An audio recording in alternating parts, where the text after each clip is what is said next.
Hi everybody and welcome back to the Flicks the Church Forgot. My name is Peter Laws. Now normally on this show I'll do an in-depth horror movie review, but recently I've been sent so many screener discs from PR companies, which is great, that I decided that rather than just pick one and ignore the rest, I'm going to do some smaller reviews and cram more releases in.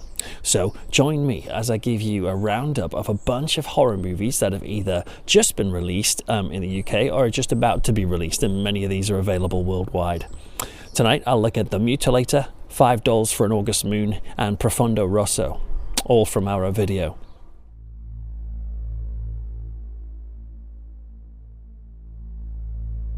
Let's look at a trio of titles that just go to show how much we love those cheeky, sweaty psychos with big, pointy knives.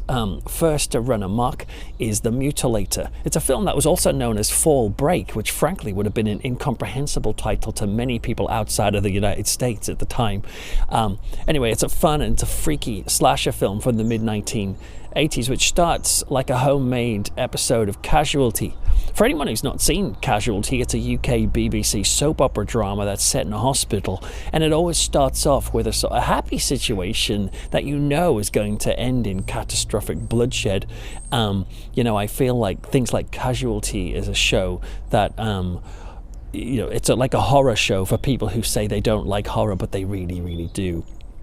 Deep down. Anyway, The Mutilator starts like an episode of Casualty. We've got this proud young boy pasting a sweet handwritten note on a gun cabinet saying, "Happy birthday, Dad, all cleaned by me." And he starts polishing until bang, Mum in the next room gets a bullet in the back. When the dad turns up, he has an incredibly strange reaction to this. He drags the corpse of his wife into the other room so that, he can share a whiskey with it. Yeah, and the creepiest bit I thought was he transfers the kid's handwritten note and sets it neatly on the mum's bloody chest. "All cleaned by me." Indeed. And so in the first 5 minutes or so of The Mutilator, you quickly start to become familiar with the twisted nature of the film. And it's a film that's an irresistible cocktail of incompetence and inspired brilliance. Actors sometimes shuffle into shot and look right into the camera.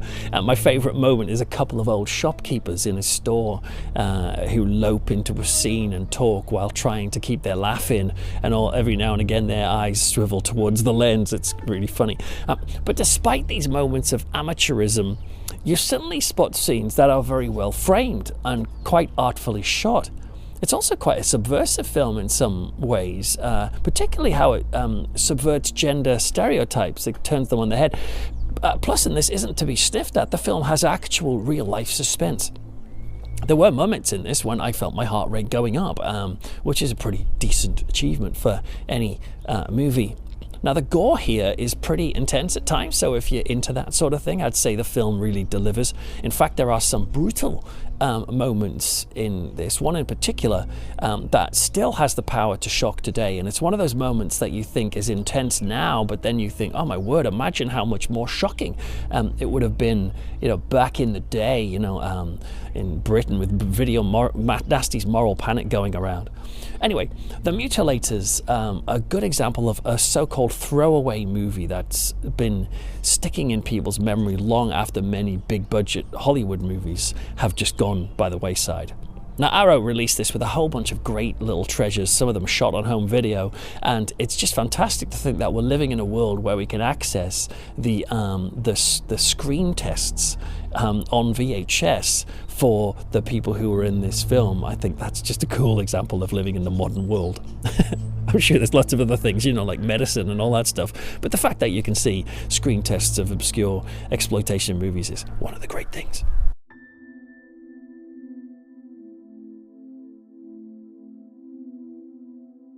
Now, next up, we've got Mario Bava's $5 for an August Moon, and this is also a film that could have faded forever due to the fact that it's one of Bava's most obscure titles, but it did find a brief resurgence on DVD about 30 years later after its release in 1970, but now our video have restored it and threw it back onto the HD table for anyone who might have missed it first time round. And it's basically an island set Agatha Christie style carve up with kooky millionaires trying to persuade a scientist to give up on a fortune-making formula. Now, I can't recall what the actual recipe is, what it's for, but whatever it is, it's a highly desirable product, put it that way.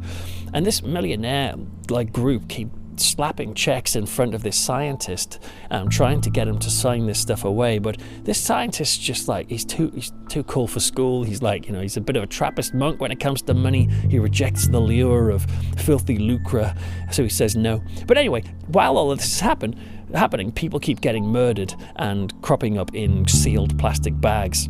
Now, this is a very classic slasher movie trope of the killer storing his victims in one place, a sort of trophyism that serial killers are into, those crazy guys.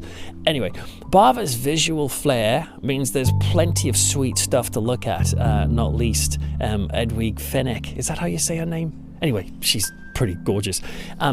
The architecture of the seaside resort is really cool, and what I also found especially interesting was the interior design, the interior decor of some of these places. There's so much stuff of it in there that looks contemporary today.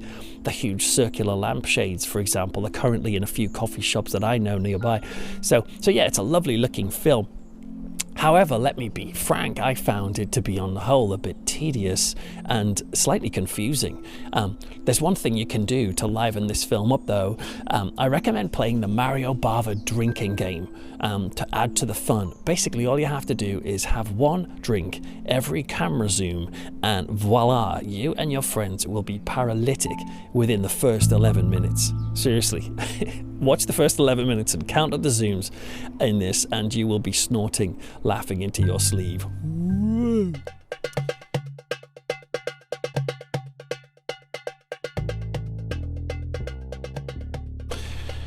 Finally, Dario Argento brings this episode's most famous, I would say, and distinguished entry, which is Deep Red, which Italian title is Profondo Rosso. Sounds way cooler.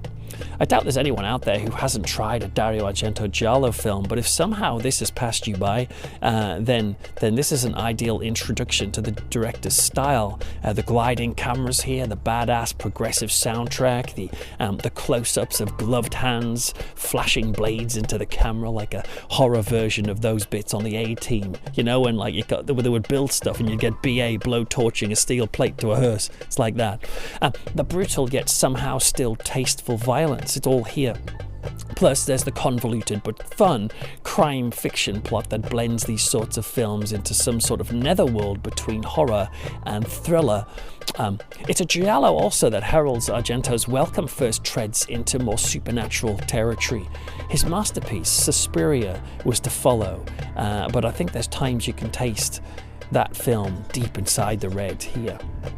Well, everybody, that's it for this first quickfire episode. For more episodes, including my usual in-depth stuff, then you can check out the website at theflicksthechurchforgot.com, and please don't forget to share and subscribe and spread the word if you're up for it. Follow me on Twitter at Rev Peter Laws or at Facebook at The Flicks The Church Forgot.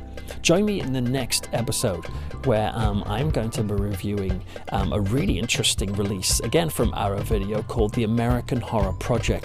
And so in that I'll be looking at 3 quirky titles: Malatesta's Carnival of Blood, The Witch Who Came from the Sea, and finally The Premonition. But until then, don't forget The Flicks the Church Forgot.